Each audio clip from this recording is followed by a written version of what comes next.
So this month I'm going to be talking specifically about traditional witchcraft, and today we are going to talk about hallowing the compass, why you would hallow the compass, what the compass is in the first place, and we'll have a look at some tools that you may wish to use within the compass itself.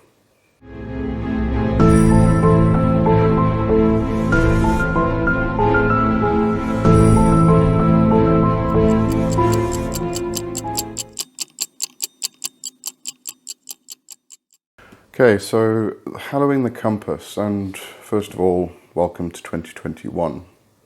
Hope this is going to be a brilliant year. So there's a big difference between traditional witchcraft and what you would use in any other path that actually follows a ceremonial magic format when it comes to the circle. So in the ceremonial formats, you would be casting a circle, and there's usually a lot of ritual that goes with it, calling the quarters, calling in the guardians, and working with the elements and things like that. Whereas in traditional witchcraft, you don't cast a circle. It's not the same thing. So what you do is you work with a compass, and the big difference is that in ceremonial magic. And when I say ceremonial magic, I'm talking about any other path that uses the same format. So that would be Wicca, neo-paganism, largely chaos magic, and demonolatry. All of these other paths that actually do use that same format for casting a circle or creating a protective space to work in. In both cases, however, there is the viewpoint that the circle or the compass is used as a space that separates you from the mundane world and puts you into the other world. So there is a bit of a similarity, but with the ceremonial format, it is more about creating a protected space that you can actually work in and keep out all the nasties and things that you don't want in. So there is that, but with the Tradcraft compass, what you're doing is you're actually defining a space that you can work in, and depending on the work you're actually doing, it also acts as a portal between the worlds. I like to think of it a bit like an elevator, so you can go to the upper world, or you can stay in the middle world, or you can go down to the lower worlds or the underworld. But when we hallow a space, we're hallowing or saning a space, we are making it sacred. Now, the land itself is already sacred. So there's no reason to actually make a piece of land hallowed intentionally, because as I say, it's already hallowed. However, there may be some instances where maybe working inside, maybe you're working in a space that has been polluted and you want to try and bring back a certain spiritual aspect to that space. Then you can go ahead and hallow the ground. But I mean, you can, any ground, any land, although it is already hallowed, you can still create that defined space and hallow that space. So, and in the process of actually hallowing the compass, it's also a form of worship. Worship of the land, worship of the spirits, worship of the gods and the goddesses that you may call and work with. So it is a form of worship in itself. Now, working with the compass, again, compared to ceremonial magic, with ceremonial magic you would be working with the 4 occult elements, and 5 if you include spirit. So you would be working with air in the east, fire, and then water in the west, and then earth. With the traditional craft format, you don't specifically work with the occult elements. We do work with the 3 lands, for instance, or the 3 realms, which would be the underworld, middle world, and upper world. And in that respect, we have sea as the underworld, earth as the middle world or middle earth, and then we have sky as the upper world. So we do have these 3 elements that come into it.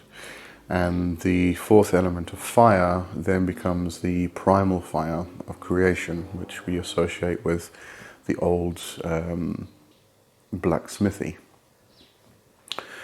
But in relation to the actual compass, as I say, it's a bit different. You don't call the element of fire from whichever direction. You can, obviously. I mean, the thing with traditional witchcraft, it actually gets adapted to the land you're living in or living on. And traditional witchcraft is quite adaptive, but obviously there are some foundations and some structures that stay in place because they are old, they are ancient, and we are following a current which goes back centuries and millennia. So there is that structure and foundation, but because we're now migrating right across the world. I mean, I'm in South Africa, originally from England. You do need to adapt to a certain degree into where you are actually situated and the land you're actually working on. So when it comes to the actual directions, you can associate with the elements. Mostly it's associating with the mythical lands. But if you do associate with the elements, there's a particular format you can use, or you can change them to suit where you actually are. So the particular format you might want to use is that it's fire in the east, then it's earth in the, well, for me it would be the north. If you're in the northern hemisphere, it would therefore be the south. So if you're following the path of the sun, let's put it that way. If you're following the path of the sun, whichever direction you're moving in, then you would have fire in the east, where the sun rises, then earth in the position where it meets midday, and then water in the west, where it goes down in the evening, and then air in the position where it would be nighttime, midnight. So that's the general consensus. But if you are actually working in a place where it doesn't make sense, I mean, think of where you're actually situated, the land you're actually standing on. Okay, so for me, east for me is always the rising sun, so that's where the sun comes up, and west is water. As the sun goes down, quenches the water, or the sun's quenched by the water. But it's also the position of River Styx, crossing across the River Styx, where the dead go to become the ancestors, things like that. So there's that association. But now, you see, where I am actually at, this actually works out perfectly for me, because if I move around to the north, which is the direction of the sun for me, so it goes from east to north, then being in South Africa, my biggest area above me in the north is land, and therefore earth. So it's actually perfect for me. I could change the east to be water, because I'm situated in Johannesburg, which is to the right side of South Africa, and therefore it's closer to the ocean than if I were on the left side. And because moving left, I would go more towards Kalahari, which gets hotter. I could always associate fire in the west, and then air in the south, because I would be moving more towards the South Pole, which becomes colder. So I could actually associate that way, but as I say, I prefer to associate east with the rising sun, fire, the coal blacksmithy and things like that, whereas west is always the water for me. It's always water in the west for me. That's where I pass through the watery veil into the land of the ancestors, things like that. So basically, you can stick with the original format, the standard format, the foundation, or you can change it to whatever feels better for you and how the land is actually situated around you. But as I say, I mean, in traditional witchcraft, you don't specifically work with the occult elements. It's more associated with the land, and also the Mythical Realms. So if we have a look at the Mythical Realms and the beings that are in these Mythical Realms, East is fire. East is where the sun rises. It's associated with the coal blacksmithy that forges life on his anvil, and things like that. And then if you move with the sun, then the next position would be midday. So you've got morning, early morning in the east, and you move around to midday. And midday is the hottest point of the day. And you associate that with earth, because it's the meadows, it's summer, so it's also the hottest point of the year. It's also midlife, and therefore we have Pan in this region. The wildness of Pan and the protection that he brings for the animals and wildlife and things like that. Then you can move around to the west. This is obviously the watery divide. Some speak about the river Styx. There's a passage that happens between this world and the next. So this is the point of autumn. It's the point of where once we die, we pass over this through this watery divide to the other side, and often called the Rose Castle. We often talk about the ferryman. We can talk about the King of the Mound here, which is the fairy mound. So the king would take you down into the fairy realm where you become the ancestors. So you pass over this watery divide, and then you continue around the circle, and that's where we have air, the coldest point. This is where the ancestors are, the silver tower. You have the circle of life, the circle of the year, and this cycle that happens, and then there's rebirth that happens in the east again, where the sun rises. So it's all about this positioning of the mythical lens, and that's why I actually like that it's called a compass, because a compass points you in particular directions, and you can find your way with a compass. So you're using the compass to actually position yourself between the worlds. And obviously, depending on what time of year it is, you can associate with a particular point around the compass itself. So when it comes, let's get back to hallowing the compass anyway. So hallowing the compass is, as I said, hallowing the ground, hallowing that specific space that you want to work in. And this is making it sacred. So the typical way, everybody has a different way, slightly different formats here and there and everywhere else. But the basic idea is that what you're going to do is you're going to create a circle, and that circle defines the space that you're going to be working in. So the typical way of doing it is to take a stang. Now the stang is a forked branch, which is usually the same height as a person. And the forked branch itself represents the horn god. And this is basically the altar. And the altar can be dressed with whatever seasonal things you want to dress it with. You can put the horns of a horned animal, a roebuck, a deer, a stag, whatever it may be. You can tie those to the stang. You can also a lot of people put a candle in between the fork, in the section where the V meets.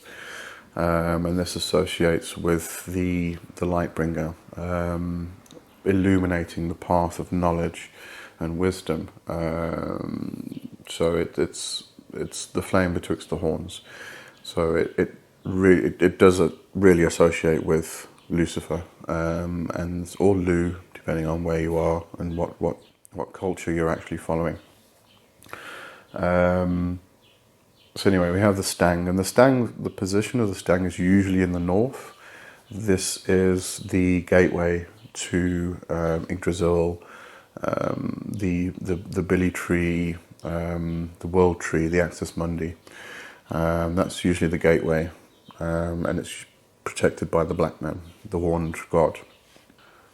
However, the stang can move position as the year goes on, so you might want to dress it seasonally. So if you have a space which is defined and it never gets taken down, then you can actually move the stang around the circle, depending on which season it is, which part of the year it is, and then dress it accordingly to the season. But anyway, what you do is you take the stang to hallow the ground. You take the stang, you put it in the center, and then you take the witch's cord. We'll talk about all the tools a bit more specifically, throughout the month. You take the witch's cord, you tie that around the base of the stang, and you take your athame or your dagger, a knife, and you tie the other end of the witch's cord to the handle of the dagger, and then you stretch it out, and you furrow a circle. So you go around in a circle. So it acts a bit like a compass. So you go around and you create a circle. Now, you don't stab or dig with the knife. It's not a good idea to actually push a piece of metal or iron into the actual earth. That actually just disrupts and upsets the energies that are there. So what you're doing is you're just basically scratching the surface of the earth, so it creates a furrow like a plough would, and you create your circle like that. Then you can take your stang and you can put it into the north if you want to. Some people will take 2 stakes and they'll hammer those into the ground in the north, so it acts like a bit of a passage and a gateway and a doorway, and you can go in and out of the compass through that passageway.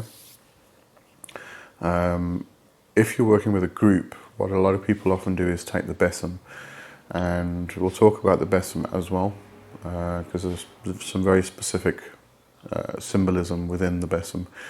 But they'll take the Bessem, and it's not only used to actually just clean the space of physical and psychic debris, but they will put it across the actual line or perimeter of the compass, and then people on the outside just jump over it and enter the circle, and then jump over it to exit the circle. Or you can use the stang in the north with the 2 stakes, and you can enter and exit that way.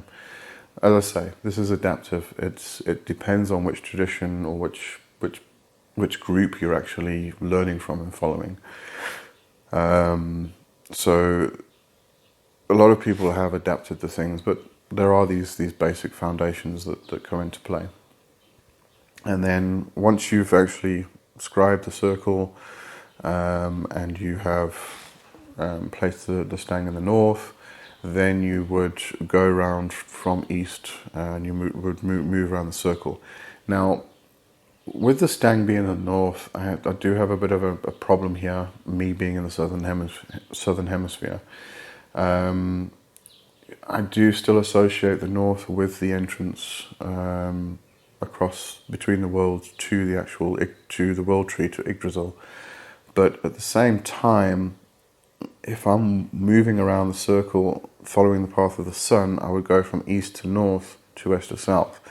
But the traditional format is to go from east to south to west, and then end in the north, where you're actually addressing the horn god in the north at that passageway. So it becomes a bit difficult for me. I feel I should be placing the stang in the south, and then moving with the path of the sun and ending in the south. It's also the position where we find the ancestors, so that passage to the ancestors is there also. So I do feel like that, the stang, if you're working in the southern hemisphere, the stang should be in the south. But that's just me. If you're going to do this, maybe try both and see which feels better for you. The south is better for me, but we'll just stick with the northern hemisphere stuff at the moment. So what you do then is go to the east, and you would call on whichever beings and spirits that you want to call in from the east, just to witness your art, bring in the energy from that direction. And then you would go to the position of earth, and you call in those spirits, then into the position of west, call in those spirits, and then you go to the north. Usually you can go to the north, you can just go to the center of facing north, and you would call in the spirits there, the horn god.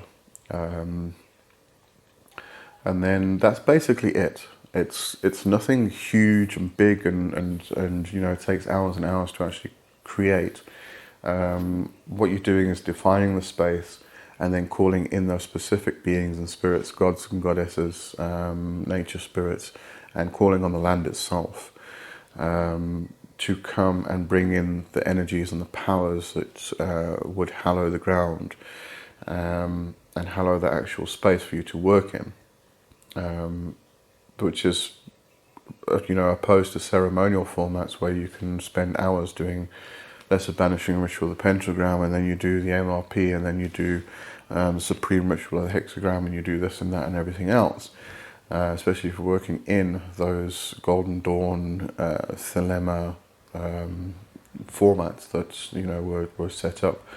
You know, obviously, if you're working in neo-paganism and or Wicca, it's not as involved as that, but still, you do have 3 circumambulations of the circle with the different elements. You then call on the watchtowers, you then call the god and the goddess, etc., etc., etc. So this, Hallowing the Compass, is a bit more, or a bit less than what you would find in ceremonial formats. But that is just hallowing the ground, or hallowing the compass.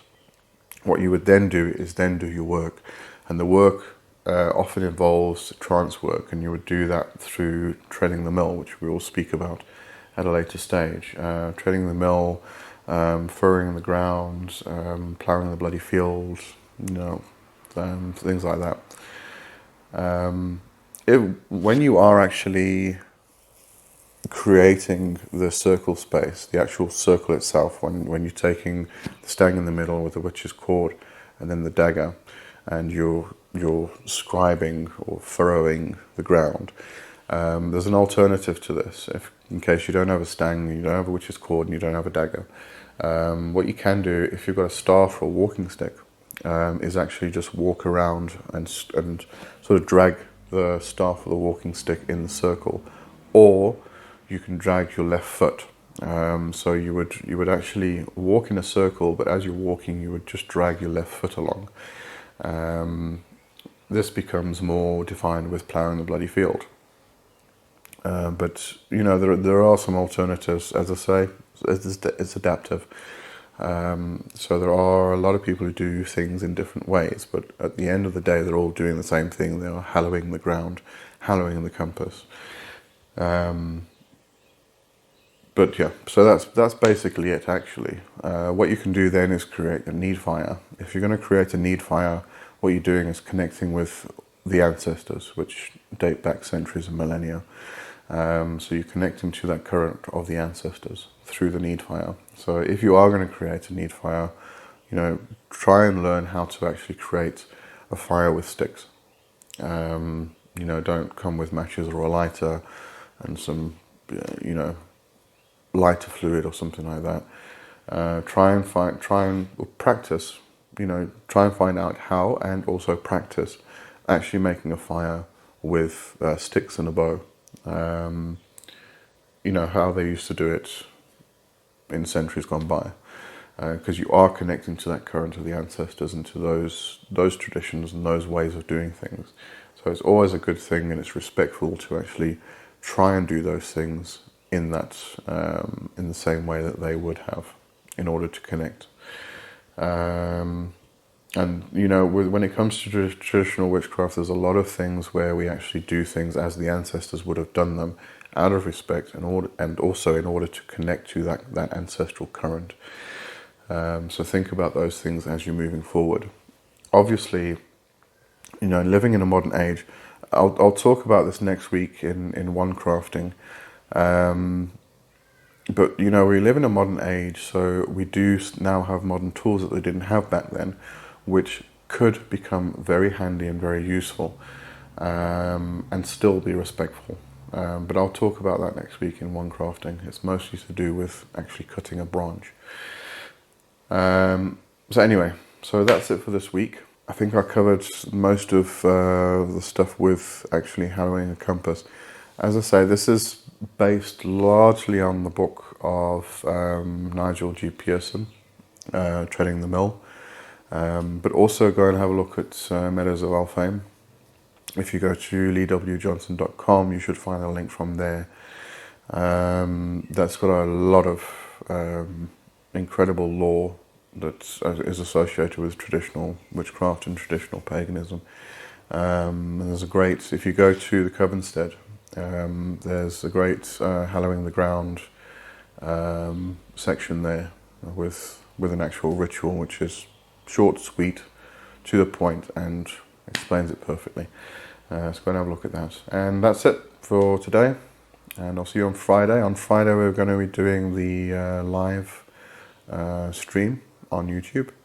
And that will start off with the whole wand crafting section, video, whatever we want to call it. And then we'll go into a Q&A live session. And so hopefully I'll see you there. So for today, have a good one. Have a great week. Cheers.